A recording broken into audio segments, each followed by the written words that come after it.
지구온난화로 세계의 이 기후가 완전히 달라지고 있습니다. 가을이 아주 짧아졌지요. 이제 겨울이 성큼 눈앞에 다가와 있습니다.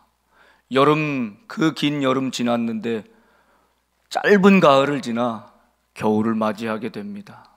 그래서 여느 해보다는 좀 일찍 겨울이 오기 전에 말씀을 함께 나눕니다. 올 한 해 여러분의 기상도는, 기후는 어땠습니까? 여러분은 지금 인생의 어느 계절을 지나가고 계십니까?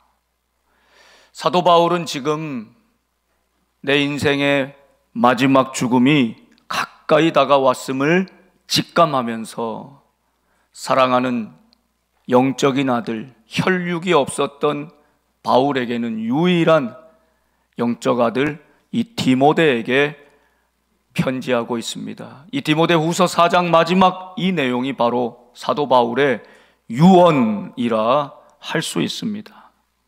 오늘 9절과 21절에 반복해서 바울은 너는 어서 속히 내게로 오라. 너는 겨울 전에 어서 오라. 디모데에게 말하고 있습니다. 눈에 띄는 단어가 있었습니다. 어서 속히 였어요. 그냥 와도 되고 안 와도 된다, 이게 아닙니다. 너 반드시 와야 한다. 그런데 어서 와라. 하루라도 빨리 와라. 긴급한 마음, 절박한 마음이 여기 담겨 있는 것이죠. 지중해 겨울이 찾아오면 항해를 할 수 없기에 그 겨울이 실제로 오면 이제 너는 내게 오고 싶어도 올 길이 막힌다. 그러니 어서 오라 하는 마음도 있고, 그 겨울이 오기 전에, 내 인생의 겨울, 죽음이 오기 전에 한 번이라도 네 얼굴을 더 보고 싶구나. 절절한 사도 바울의 마음이 담겨져 있습니다. 그러면서 오늘 디모데가 올 때 반드시 3가지를 가지고 오라 요청하지요. 오늘 하나님께서 사도 바울의 유언을 통해서 오늘 우리에게도 말씀해 주십니다. 우리 인생의 겨울이 닥치기 전에 반드시 준비해야 할 것이 무엇인지를 다시 우리의 옷깃을 여미고 그 말씀을 받게 됩니다. 첫 번째는 마가를 데리고 오라는 것이었습니다. 여러분, 우리가 인생을 살아간다는 것은 사람을 만나고 사람과의 관계를 맺고 살아간다는 뜻이죠. 이제 우리가 언제 닥칠지 모르는 인생의 겨울 앞에서 첫 번째로 점검해보고 준비해야 될 것은 인간 관계인 것입니다. 사도 바울도 그러했습니다. 오늘 말씀해 보면 적어도 17명의 구체적인 이름이 등장하고 있습니다. 여러 가지 세부적으로 좀 나눠볼 수가 있는데, 많은 사람들에게는 무난하라, 이 마지막 안부를 좀 전해달라라고 하는 바람이었고요. 그런데 그 중에는 내 곁을 떠난 사람이 있다 라고 말하고 있습니다. 10절에 보면 데마는 이 세상을 사랑하여 나를 버리고 데살로니가로 갔고, 그레스게는 갈라디아로, 디도는 달마디아로 갔다. 여러분, 우리의 인생에도 내 곁을 떠나는 사람들이 있습니다. 올 한 해도 여러분 생각해 볼 때 교회에서도 이런저런 이유로 이사하거나 지방으로 내려가시거나 어쩔 수 없는 사정이 있는 분들도 계시고, 또 어떤 상처와 실족할 만한 일이 있어서 떠나 계시는 분도 있습니다. 그리고 사랑하는 우리 가족들이, 사랑하는 믿음의 형제 자매들이 올 한 해도 하나님 품에 많이 안기셨습니다.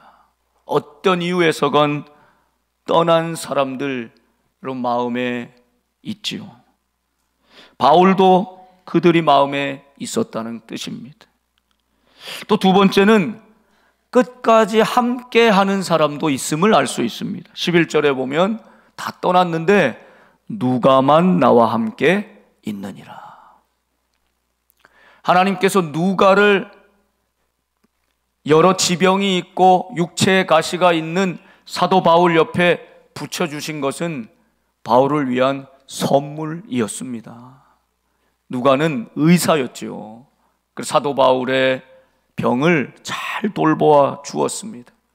그리고 사도 바울을 잘 보고 수행하고 하면서 사도행전을 우리에게 기록하여 남겨주었죠.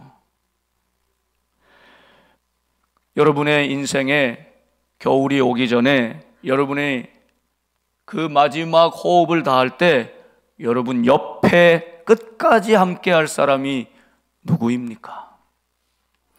그분께 잘하시기를 바랍니다. 가족들 아니겠습니까?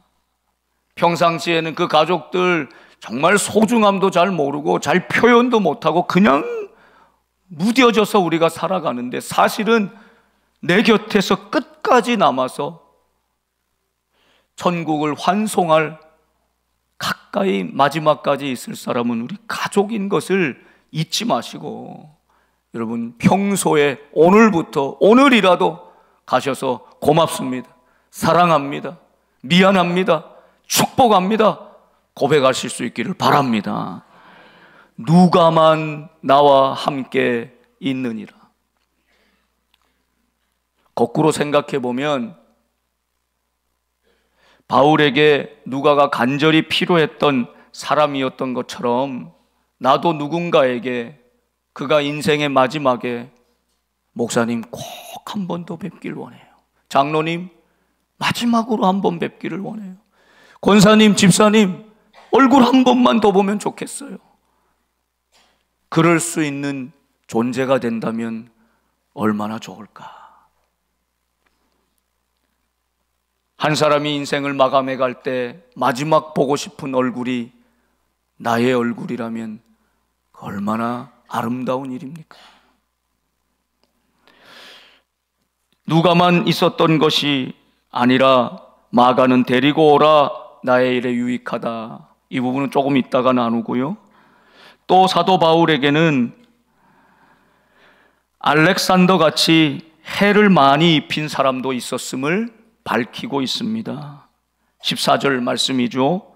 알렉산더가 내게 해를 많이 입혔음에 주께서 그 행한 대로 그에게 갚으시리니 너도 그를 주의하라. 그가 우리 말을 심히 대적하였느니라. 개인적으로 적대하는 해를 입힌 그 사적인 감정 때문이 아니라 하나님의 말씀, 복음을 전하는데 대적하였다는 것입니다. 아무리 해도 이 사람은 어쩔 수가 없더라. 그래서 내가 사적으로 그에게 복수하려거나 보복하려고 하는 마음으로 간을 품은 것이 아니라 사도 바울은 지금 그 알렉산더라 할지라도 주님이 아신다. 주께서 보고 계신다. 주께서 그 행한 대로 그에게 갚으실 것이다. 나는 주님께 다 맡겼다라는 것이죠. 여러분 사도 바울이 육체의 가시도 있었습니다. 이것이 내게서 떠나가라 했을 때 내 은혜가 내게 족하다 주님 말씀하셨잖아요. 그런데 육체의 가시보다 더 아픈 가시가 있는데 이 사람 가시. 사람 가시에 찔리면 상처가 깊습니다. 그 가시에 찔려 피가 나면 회복되기가 참 어려워요.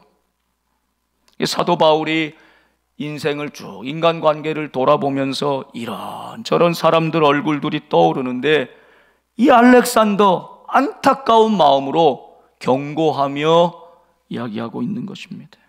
디모데전서 1장에는 이 알렉산더 이름이 한 번 더 나오는데요. 19절에 보면 믿음과 착한 양심을 가져라. 어떤 이들은 이 양심을 버렸고 그 믿음에 관해서 파선하였느니라. 내가 만난 많은 사람들 중에 결국엔 양심을 버린 사람, 믿음이 파선된 사람도 있더라. 그러면서 예를 든 사람이 20절에 그 가운데 후메네오와 알렉산더가 있으니. 무서운 경고의 말씀이 있어요. 내가 사탄에게 내준 것은 그들로 훈계를 받아 신성을 모독하지 못하게 하려 함이라. 그러니까 바울이, 대사도인이 바울이 목양하고 말씀 전하고 그렇게 해도 도저히 이 마귀에게 내어준 것처럼 하나님의 뜻에 반하는 일을 하며 복음의 적대자로 살아가는 사람들도 있더라. 예수님께도 이 가룟 유다가 있었듯이 바울에게도 이 후메네오나 알렉산더 같은 사람들이 있더라는 것입니다. 그러니 여러분, 이 대사도의 마지막 말이 얼마나 위로가 됩니까? 올 한 해 여러분에게도 후메네오가 있었고 알렉산더가 있었죠. 후메네오 막 후벼 파는 것 같잖아요. 이름부터 가시같이 콕콕 찌르고 하는, 왜 이렇게 힘들게 하나? 왜 이렇게 어렵게 하나? 여러분, 그런데 내 마음대로 그거 뽑지 못해요. 뽑았다고 해서 상처가 바로 아물지 않아요. 하나님께서 하실 것입니다. 성령께서 하실 것입니다. 겨울이 오기 전에 여러분, 알렉산더는 알렉산더대로 하나님께 맡겨버리십시오. 주께서 그 행한 대로 갚으실 것입니다. 그것 때문에 너무 고통 가운데 사는 분들이 많기 때문에. 사도 바울도 그러했지만 원망하지 않노라 말하는 것입니다. 16절에 보면 처음 변명할 때 나와 함께 한 자가 하나도 없고, 처음 말씀을 전할 때, 복음을 변증할 때 함께 했던 동지들, 친구들이 지금 하나도 없이 다 나를 버렸다. 그들에게 그러나 허물을 돌리지 않기를 원하노라. 그러니까 사도 바울도 이 복음의 선교의 여정을 가면서 수많은 배신을 당하고 대적을 당했다는 것을 보여주는 것이죠. 여러분, 우리가 겨울이 오기 전에 반드시 우리 가운데 인간관계들을 정리해야 됩니다. 여러분, 세월이 지나갈수록 새롭게 사귀고 교제하는 사람이 많아집니까? 줄어듭니까? 줄어들지요. 떠날 사람이 떠나고 버릴 사람도 있고 대적하는 사람도 있는 가운데, 그러나 끝까지 함께하고 있는 사람도 있음을 기억하시면서 이 바울의 첫 번째 요청, 그러나 마가를 좀 꼭 데리고 오라. 마가를 꼭 내가 다시 보기를 원한다 라고 하는 요청입니다. 왜 그럴까요? 마가가 그만큼 이 죽음이 얼마 남지 않은 노사도 바울의 마음에 탁 걸려있는 존재였기 때문입니다. 사도행전 13장에 보면 바나바와 바울이 안디옥 교회에서 파송을 받아서 선교를 시작하지 않습니까? 그런데 거기 수행원이 하나 있었는데 마가였습니다. 헬라어가 능통했습니다. 부잣집 아들이었습니다. 그러니까 아마 경비도 좀 되면서 통역도 해주면서 여러 일들을 해주는 젊은 이 마가, 바나바의 생질, 조카뻘이었죠. 그렇게 전도 여행을 갔는데 그만 밤빌리아 버가라는 곳에서 이유를 알 수 없이 무단 이탈을 해버려 예루살렘으로 그냥 돌아가 버렸습니다. 사도 바울은 아주 철저하고 계획한 것을 끝까지 이루는 성격인데 도저히 이것을 용납할 수가 없었습니다. 뭐 이런저런 이유가 있었겠지만 마가를 용납할 수 없었습니다. 이제 2차 전도 여행을 다시 시작해야 되는데 바나바가 바울에게 그 이름답게 권면하고 요청합니다. 마가가 이제 좀 깨우쳤을 테니 다시 마가를 데리고 함께 갑시다. 그런데 바울이 끝까지 거절합니다. 바울에게 있어서 바나바는 영적인 아버지입니다. 숨어있고 감춰졌던 그를 찾아내고 끝까지 권면해서 데리고 와서 주의 일에 동력한 사람이 바로 바나바였습니다. 바울이 사도냐고, 예수님 핍박하고 죽이던 사람 아니냐고 사람들이 그렇게 대적할 때, 받아들이지 않을 때 바나바가 보증을 다 서줬습니다. 그러니 바울에게 바나바는 큰 산과 같은 분인데 마가 좀 데리고 가자 하는 일에는 끝까지 반대해서 그 일로 심하게 다투고 둘이 갈라졌더라. 바나바와 바울 사이를 갈라놓을 정도의 문제가 바로 이 마가의 문제였다는 것을 생각해 볼 수 있는 것이죠. 그래서 지금 인생의 겨울이 다가왔을 때 마가가 자꾸 생각나는 거예요. 그때 내가 조금 더 그냥 품고 용납할 걸. 마가를 내가 함께하지 못했구나. 근데 하나님의 뜻은 오묘해서 그런 까닭에 바나바는 마가와 함께, 바울은 실라와 함께 두 팀을 이루어서 선교회는 더 효율적으로 움직이게 하셨지만, 바울이 생각할 때 마가를 한번 꼭 만나길 원한다. 내가 그를 용서하고 화해하고 그를 품기를 원한다. 그러니 꼭 마가를 좀 데리고 오라는 뜻입니다. 여러분, 이 바울의 마음, 그 사랑과 용서 때문에 마가는 이미 변화됐지만 그 사랑 안에서 더욱 변화돼 우리에게 마가 복음, 예수 그리스도의 삶과 죽음과 부활, 그 복음을 가장 먼저 알려준 사람이 바로 마가가 된 것입니다. 여러분, 오늘 우리의 작아 보이는 용서가 한 사람의 인생을 완전히 변화시킬 수 있습니다. 여러분, 혹시 여러분 마음에 마가같이 걸려있는 존재가 있습니까? 도저히 용납 못하고 도저히 품지 못해서 걸려있는 존재가 있습니까? 여러분, 우리 인생의 겨울이 다가올 때 화해하지 못할 관계가 어디 있습니까? 용서하지 못할 관계가 어디 있습니까? 다 결국 천국에서 만나서 영원히 찬양하며 예배드리며 살아야 될 뿐인데, 겨울이 가기 전에 손을 내미십시오. 마가의 손을 먼저 붙들어 주십시오. 먼저 손을 내미는 여러분이 승자입니다. 그 은혜가 함께하기를 바랍니다. 두 번째는요, 13절 말씀에 보면 두 가지를 가지고 오라고 하는데, 두 번째, 세 번째가 여기다 있습니다. 하나는 네가 올 때 드로아에 좀 들려서 가보라는 사람의 집에 둔 겉옷을 좀 가져다 달라. 바울의 손때 묻은 외투, 그 겉옷을 좀 가져다 달라. 이것은 바울의 육신에 지금 필요한 것이었습니다. 또 세 번째는요, 책을 좀 가져다 달라. 그 책은 특별히 가죽 종이에 쓴, 지워지지 않는 질긴 보존이 될 수 있는 이 책, 바로 성경 말씀을 가져와 달라. 이것은 바울의 영적인 필요를 말하는 것이죠. 여러분, 바울 또한 성령 충만한 사도였지만 그 또한 한 인간이었음을 보여주는 것입니다.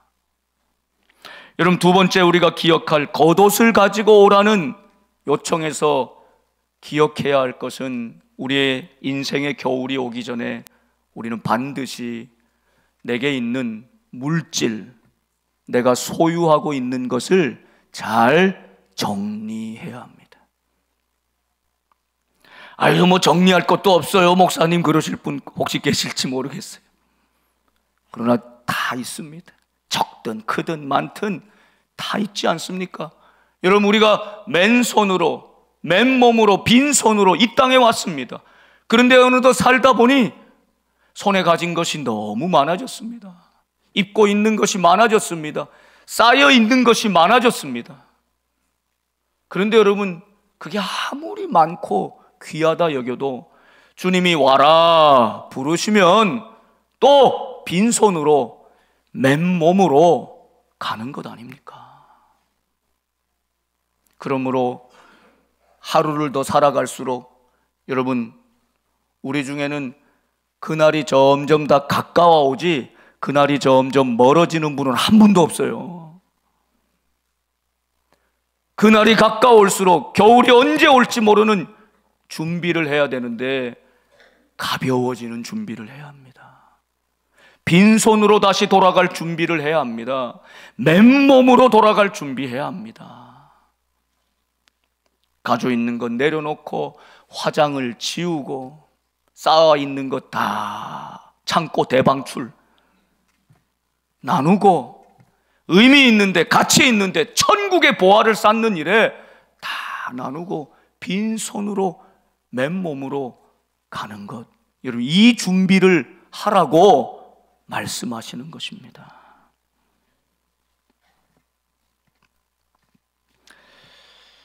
사랑하는 가족이 떠나면 반드시 유언, 정신과 그 마음도 남지만 유품이 남습니다. 가족들은 그 유품을 정리하면서 또 한 번 애도하고 또 사랑을 간직하는 시간을 보내게 됩니다.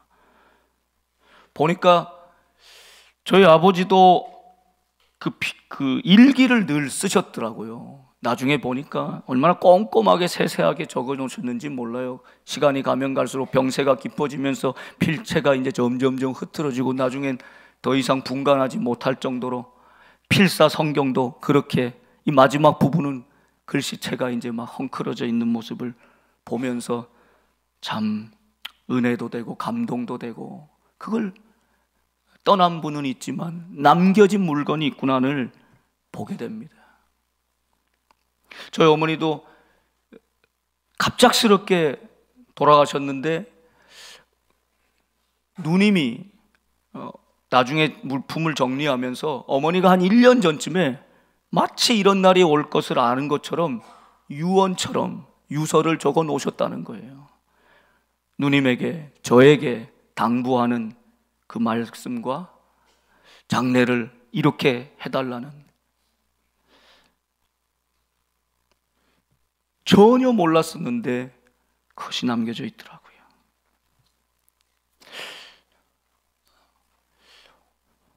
오늘 기사를 보았더니 요즘은 이 2030 소위 MZ세대라는 젊은 세대들도 유언장을 한 줄 유언장 이렇게 남기고 작성하는 것, 뭐 이런 것들이 있고요.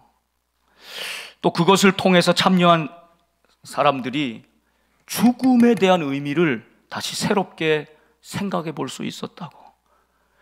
그 업체에서 운영하는 그 업체에서 60% 이상이 2030 젊은 세대들이라고 말하더라고요. 저는 참 뜻깊다고 생각합니다. 그리고 그 일을 통해서 나의 죽음이 있음을 기억하면서 메멘토 모리, 내가 죽을 수밖에 없는 존재임을 기억하라, 이것을 하루라도 더 젊었을 때 생각해 본 사람이 그의 남은 인생도 정말 웰빙 잘 살아갈 수 있지 않겠습니까? 젊을 때 죽음을 생각하고 인간의 관계와 물질의 사용을 어찌해야 될지를 깨닫게 해주는 것, 가르쳐 주는 것, 이게 너무나 중요한 것입니다. 또 그것을 하면서요, 이게 자살 방지 예방에도 아주 도움이 된다는 것을 배우고 있다는 것이에요. 여러분은 무엇을 남기실 것입니까? 지금 차디찬 감옥에서 겨울이 오기 전에 노구를 이끌고 그 추위에 벌벌 떨고 있는 이 가련한 한 인간 사도 바울에게는 겉옷 하나만이 필요했을 뿐입니다. 뭐 엄청난 재산, 뭐 고귀한 보물, 이런 건 절대 필요 없어요. 그게 무슨 소용입니까? 지금 나에게는 내 몸 하나 따뜻하게 해줄 내 손때 묻은 그 겉옷 하나면 충분하다, 이것입니다. 여러분, 우리 주변을 둘러보십시오.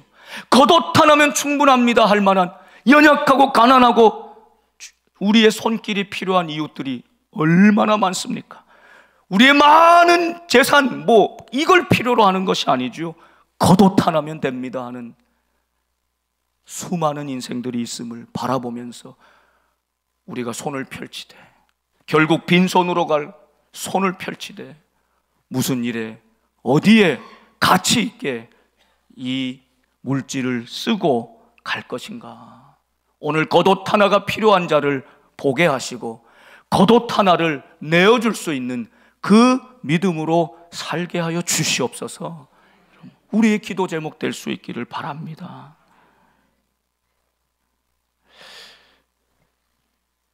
죽은 분들의 그 집을 청소하거나 특별한 청소 일을 하는 이 김완이라는 작가가 죽은 자의 집 청소라는 책을 썼는데, 저는 거기서 참 많은 그 감동과 영감을 얻습니다. 그런데 가장 청소하기 어려운 집 중에 하나가 버리지 못해서 물건을 쌓아두는, 근데 그냥 쌓아두는 게 아니라 그 집에 들어가 보면 정말 그야말로 산처럼 쌓여있는, 사람이 어떻게 살 수 있나, 그 자기 몸 하나 살짝 거기 누울 정도의 공간 외에는 쓰레기가 그냥 산더미 같이 쌓여 있다는 거예요.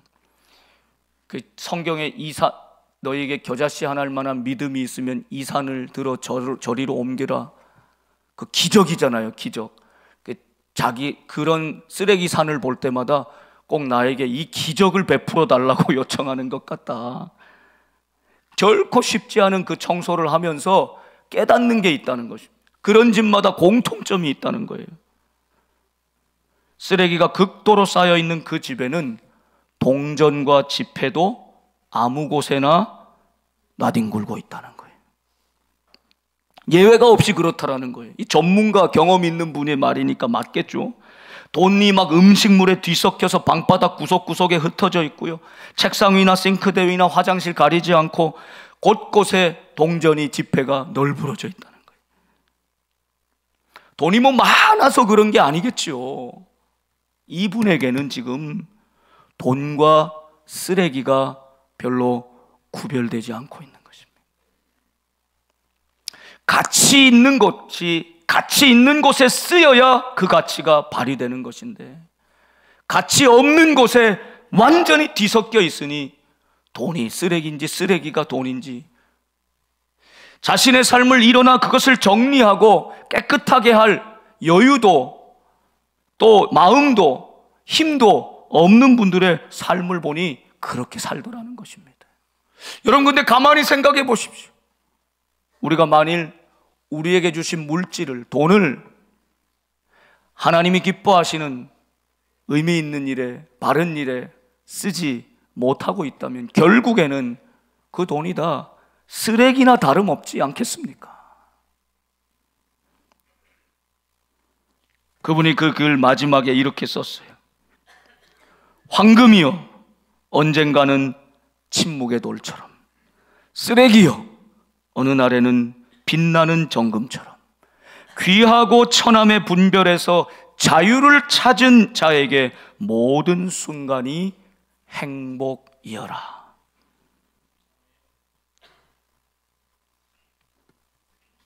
겉옷을 가져와 달라는 이 소박한 인간적인 바울의 요청에, 여러분, 이 추운 겨울이 닥치기 전에 우리가 이 겨울에 또 돌보고 감싸주고 겉옷 하나 나누어 주어야 될 이웃이 있다는 사실을 기억하시면서 우리의 돈이, 물질이 결코 쓰레기가 되지 않도록 하나님 기뻐하시는 곳에 흘려보냅시다. 나눠줍시다.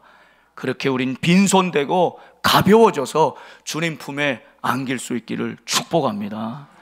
마지막은 바울의 영적인 절실한 필요를 위한 요청이었습니다. 가죽 종이에 쓴 책, 성경 말씀을 좀 가져달라는 것입니다. 지금까지 감옥에서 바울은 어떻게 하고 있었을까요? 말씀을 외우고 암송하고 기억하고 있는 말씀으로 아마 되뇌었을 것입니다.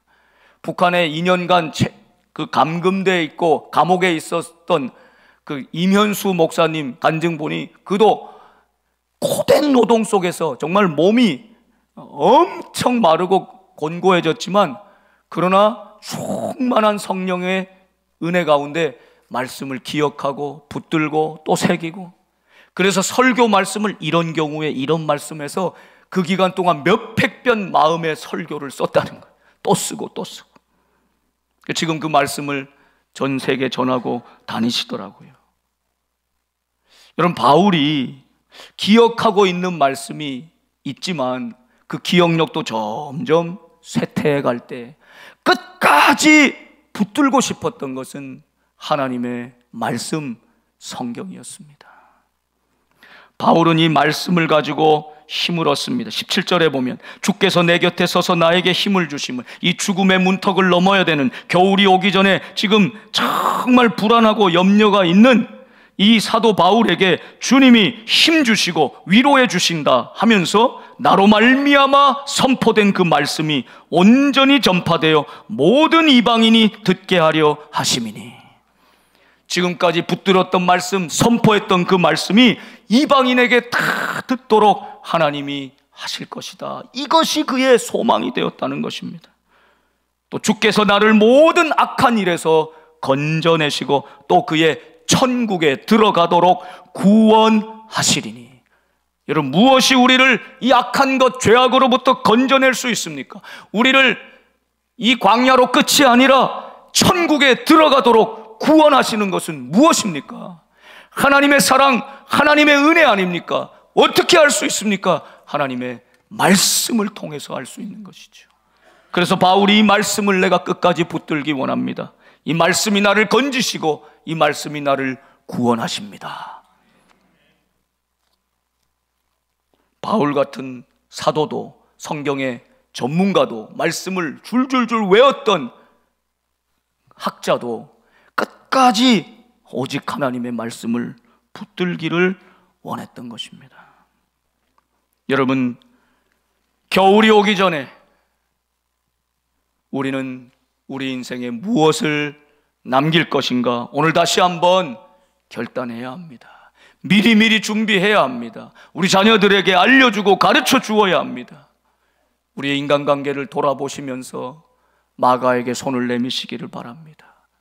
겉옷 한 벌이 필요한 그의 절실함을 같이 느끼며 우리에게 주신 물질을, 소유를, 은혜를 나눠줄 수 있기를 바랍니다.